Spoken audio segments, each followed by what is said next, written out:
Everybody to today's Smart Lunch. This is a series hosted by our School of Education and Counseling. And the purpose is really to highlight and spotlight some of those tips and tricks that we're all finding useful during this time of pandemic. Um, and today's presentation is actually a fantastic example of how we're all being adaptable and flexible during this time.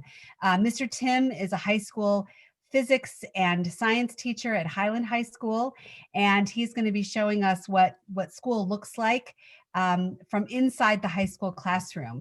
And when we originally planned for today's session, Mr. Timm was going to be live and in person and sharing that with us. Given the changes into the schedule and the delivery of instruction at Highland High School, he's created a recording of his session today. So we'll get to see him actually doing exactly what he's talking about. And then when we're finished, we'll have a few moments to talk about, ask questions and just share how we're all experiencing this time together. So without further ado, go ahead, Amanda, and take it away. During the viewing of this, feel free to pose questions, make observations, provide comments in the chat box. So that will help guide our conversation as well.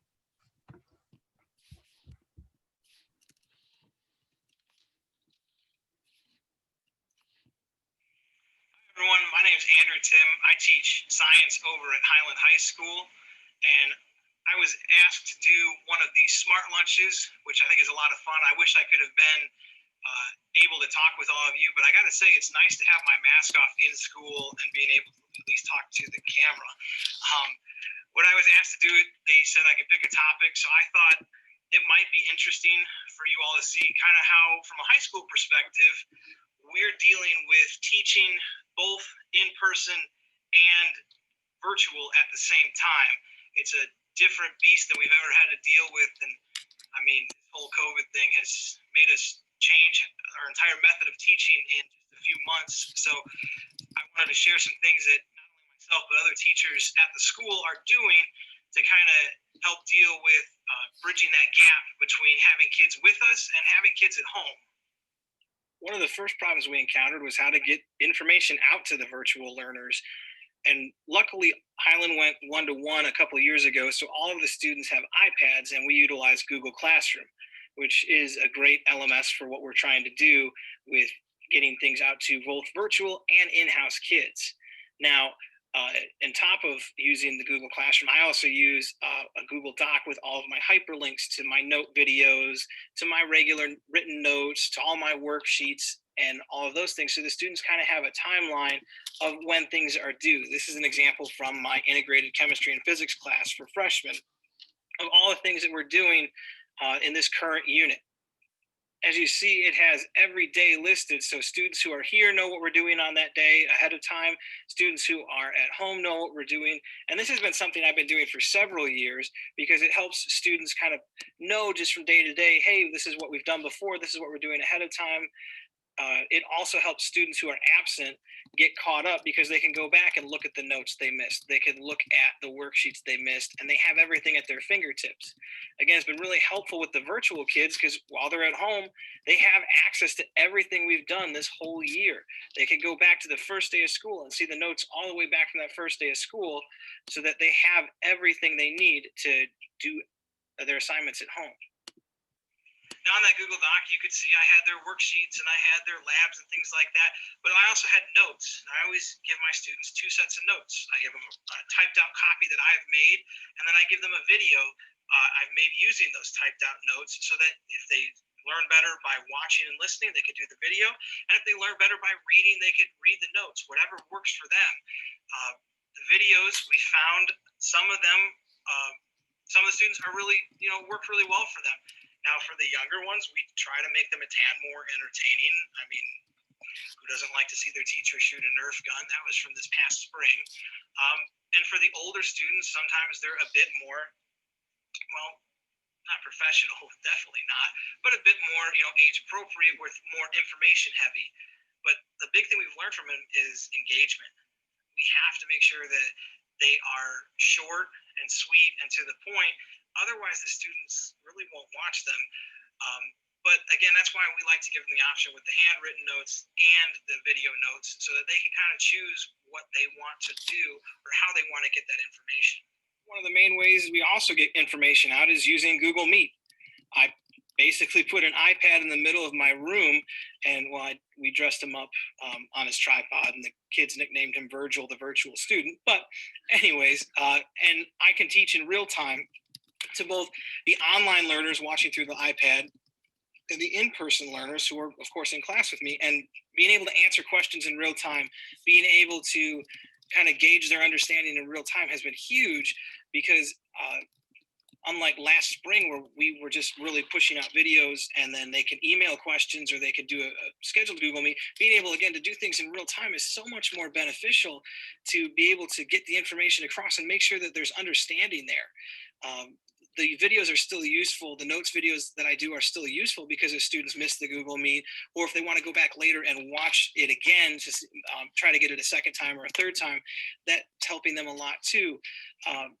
But Google Meets, again, have just been a phenomenal asset for us and something I plan to keep using even once we go back to fully in person. Another use that we have for them is parent meetings. Parents, in the past, we've struggled to find times where parents are free and we're free for them to be able to come into the building to do a meeting. Well, now it's, hey, after school, 3:15, can you get on Google Meet for 10 minutes? Here's a link, hop in. We can solve stuff much faster, get your kids back on track because a lot of the virtual students, their parents are the ones who are holding them accountable. They're not in class. We can't stand next to them and be like, you need to get this done. You need to work on this. The parents are responsible for that much more than they have been in the past. And the Google Meet has been a great tool to be able to talk with the parent and say, all right, this is how we get, Billy back on track. And so again, that's another thing that I'm going to continue to use even once we're back in person is the functionality of these Google Meets. But of course, being a science teacher, it's not just about lessons and videos and things like that. We have labs that we need to do, and I teach an AP class. I'm required to do at least a certain percentage of my curriculum via lab. So that's been a challenge for us as a science department to try to figure out how to do some of those things. So we've utilized many different things. Some honestly have worked well. Some have worked great. Some have not worked, and it's been kind of a challenge, but an enjoyable challenge to find new and different ways to work. One of the things that I tend to do, and I didn't get a video of this, which I'm kind of sad about, but I do virtual lab partners. So my groups here in person pick 2 or 3 people who are at home, and they tend to always pick the same people, so it's kind of helpful for me. And I have a Google Doc, as you see here, with the different group members and a unique Google Meet code for each group. So each group gets on their own iPads here and their own iPads at home, and they can work with each other. Now, the ones here are kind of the hands and the feet of the people at home, but the people at home are able to help do the calculations and help give ideas. And really, in physics, that's a lot of it is calculations and ideas. So it's been kind of fun. Some groups, it's even entertaining to watch. Some of the people at home are kind of like the puppet master, and I don't mean that in a bad way, but kind of telling the ones here what to do, and it's been really beneficial. There's even a lab a couple weeks ago where we had to design a laser course and shoot lasers bouncing off mirrors, and we put one of the iPads up in the ceiling, shining down on the desk so that people at home could have a bird's eye view of everything going on in class. And it really helped and some of the people even in class logged into that feed so that they could see from a different angle what's going on and how to set up the mirrors to bounce the laser. So we've been some really cool things working in that way.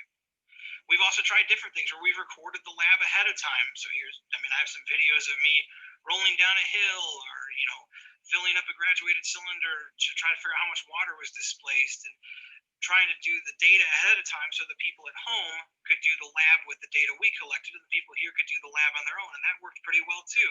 So the other way we've been doing labs in here is using the PHET website, PHET.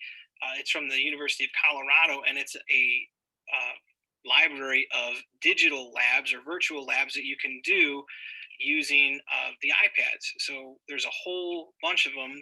Now for the iPads, they have to be HTML5 compatible, but there's a whole bunch of them we can do. One of them we've done this year so far is the gas properties one, when we were studying the gas laws in integrated and chemistry physics, where the students could add particles and they could change the temperature and they could change the volume of the box.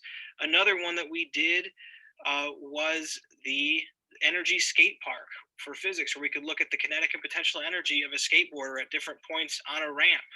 And this has been really helpful too, because sometimes we just can't do these labs even when we are in real person. So we've been trying to brainstorm these different ways of how to get this lab information across, because that's a key component of science, is the hands-on component, and how not to lose that, even though some of the kids physically can't have their hands on the different equipment. Another thing in science that we always tend to use are notebooks. When I was in college, when I was doing research, I always had a research notebook where I had to handwrite diligently everything that we did in that research lab. And that's something that a lot of us in the science department feel is important. And the kids, we always make them keep their own science notebooks where they have their notes and their findings and their labs and things like that, so that they have all that in one place. And it's been kind of hard to keep track of that, because usually, again, we could be by the kids and look at them or look through their notebook and say, oh, you missed this, or make sure you record that, or make sure you have this. But it's been kind of hard to do that. So we had another teacher in the department, our AP Bio teacher, Nicole Weber, came up with a great idea called interactive notebooks, where she uses Google Slides. She goes ahead of time and puts the whole unit in. This is for her PBS class from PLTW, and she puts the whole unit in ahead of time, leaving blanks for the students to fill things in. She uses it in all of her classes, AP and environmental science, and like I said, PBS, and it works really well because the kids get a blank copy, in essence, like the copy you're seeing, and they're able to fill in their own notes, and they're able to add things, and they can go back and review all of this, and it's broken up into the different units, and it's been really successful so far for her kids at home and her kids in person to keep everything organized and in one place. And she still has access to it because, of course, it's through Google Slides, so it's shared out that way, and it's been really, really beneficial. So those are some of the things we found for the virtual students. And some of those things are really handy, like the video notes and the written notes and things like that. We've been doing some of those periodically, or at least I have. But I mean, looking to the future, when we have everyone back, if a student is absent or a student is homebound or something like that, these work out really well, because I could help them with these videos rather than just being like, well, I got to go homebound students, I have to go visit them and I have to go meet with them. And if it's not a possibility, how do we keep them up to date? Some of this stuff has been really beneficial in learning how to do some of this, use some of this technology to continue the education process, even when the student isn't here in person. And if the student is here in person, we've been able to do some stuff for them here too. Outside of just being on the iPad more and utilizing Google Classroom a lot more at school, we've also started utilizing QR codes so that the students can scan them, and we have different things that different ones do. They could set up a meeting with their counselor, so they don't have to go to the guidance office to set that up. They could do it via a QR code. Most of our bathroom passes are QR code, as you can see here. This is my room, and it takes you directly to my bathroom pass. So they can just carry their own phone, which I already have with them, to the bathroom, rather than having to handle a pass and contaminate that. Now, admittedly, some of the QR codes are funnier than others. This one comes out of the middle school. But we've been utilizing that for the students here, so they don't have to handle things that unnecessarily. Another thing that we've been doing, even students who are here are able to utilize Google Meet and meet with their teachers during homeroom. When they are across the school, I could still have a small group lesson with students who need extra help. They don't have to come to my room. They could just log in from where they're at, put their headphones on, and we can have a study session from anywhere in the school, which has been really helpful for students who feel like they need extra help and just aren't able to come down to my room. So those are some of the things that we've tried so far. I'm sure we're going to try new things and more things as we go on, because honestly, I have tried more new teaching strategies in the last 7 months than I have probably in my first 10 years of my teaching career. And I've learned so much. There's things that I want to keep that I wouldn't trade now that I know how to use them, even when we get all the kids back, because there are some cool things that we've learned. So there are some positives that have come out of this. There are lots of things that I want to go back to the way they were, but we've been able to learn some really cool things and do some really cool things with all of this digital and being in two worlds at the same time. Um, and I really hope we don't lose some of that. But I thank you for listening to me during the Smart Lunch. If you guys want to hear any more about some of the things we do, please don't hesitate to reach out. If you have anything for us to try, I'd love to try new things. You could reach out with that too. So again, thanks for listening. I hope you have a great day.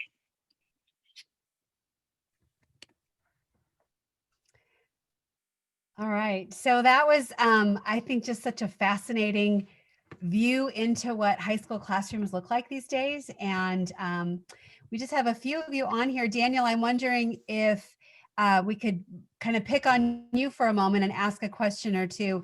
When you had Mr. Timm in high school, was that pre-pandemic? Was that recently, or was that a few years ago? No, that was pre-pandemic. I had him for 2 years in, what was that, 2018 and 2019 is when I had him. So He looks like a fantastic teacher. yeah, the funny thing is, all the stuff that he taught me is like it's a lot like the classes I'm taking now. So it's pretty funny how it's coming back. He really did give a pretty good insight of what I'm going to school for. Okay. And so to remind us again, what are you studying? I'm in mechatronics engineering technology. That's the major. That's what it's called. And I had him for AP Physics 2 years, so it really relates all to what I'm doing now. And how are you experiencing life at P&W right now? Are you taking classes in person, virtually? And especially, I imagine you have quite a few lab experiences. How is that working for you? Yeah, my classes are mostly like a hybrid, so I'm only taking 4 classes right now. Like one class is fully online, one class is fully in person, and then the other 2 classes are half online and then half in-person labs. And my labs are all in person. So I can't relate to when he said that the labs in high school, how they're all virtual, looks like. My labs are in person, but we are still distanced from each other, and it's a little different than how they have it in high school.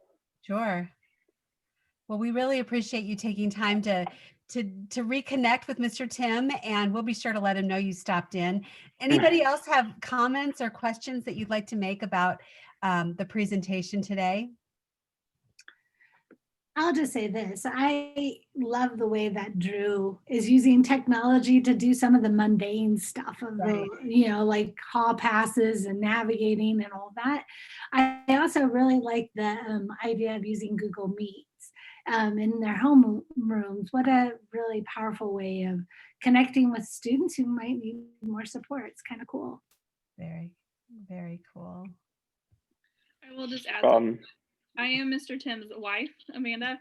So I'm a little biased to how he did the teacher in the classroom. But I think on the homeroom side of it, so that's something new that Highland has done. They just switched to block scheduling. And so when he worked at Lowell Middle School, he had homerooms, and he's loved having that again, especially because he said those kids, like, it's a time to engage them and really get to like ask how they're doing. And we aren't getting that in a lot of places right now, but he's using technology, like they play games and have different different fun videos or things that they do. So it's a good time to learn, but also it's just a good like check-in time that they're really enjoying there. That's great. Daniel, you were going to say something else.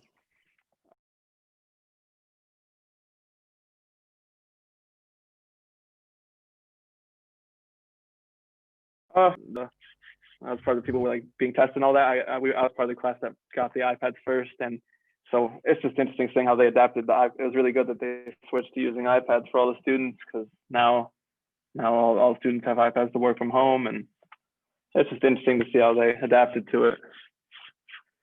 Yeah, lots of adaptations. It's really amazing to see, and it's interesting to hear him talk about what he wants to keep, those innovations that have emerged during this time, and what he'd like to see moving forward. Great. Carly, any questions, comments from you?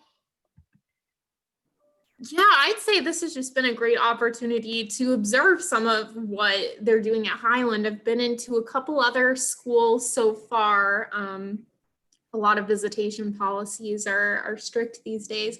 But the QR codes was something new. I haven't seen that anywhere else yet, so that was kind of cool. But I think a lot of what I'm seeing, it looks like in Highland kind of translates to other schools too. So that was interesting to watch and follow. Great. All right, so it looks like that's it for today, but we want to thank you all for spending time with us this afternoon, and we will look forward to the next session after the new year. Have a great afternoon.